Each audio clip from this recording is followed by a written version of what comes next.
اینم عمقی که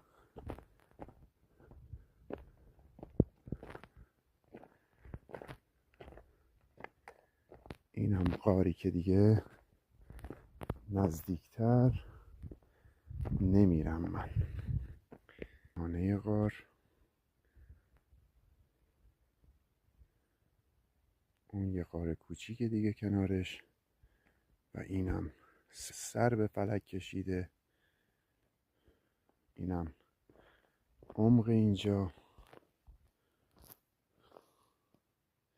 چه عمق خطرناکی داره، چقدر عمقش زیاده. اون بر جنگل، این برم کلن صخره. اینم صخره. اینجا احتمال حضور پلنگ، خرس و حیوان وحشی زیاد. سوراخ‌هایی که روی صخره می‌بینین دونه پرندگان، حالا چه پرنده‌ای نمیدونم. من فاصله من تا غار حدوداً 100 متره، یعنی از اینجا نگاه کنین تا اینجا حدوداً 100 متر، ولی دیگه نزدیکتر نمیشم. انشالله یه روز دیگه، 2 هفته آینده میام برای شما حتما یه ویدئوی بسیار جذاب از داخل خود غار میگیرم.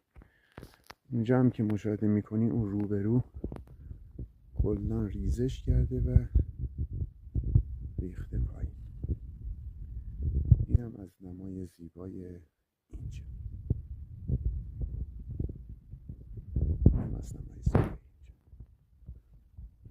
دهانه غار رو نگاه کنین، این اخیراً کشف شده. جزئیاتش هم انشالله در ویدئوی آینده برای همتون میذارم.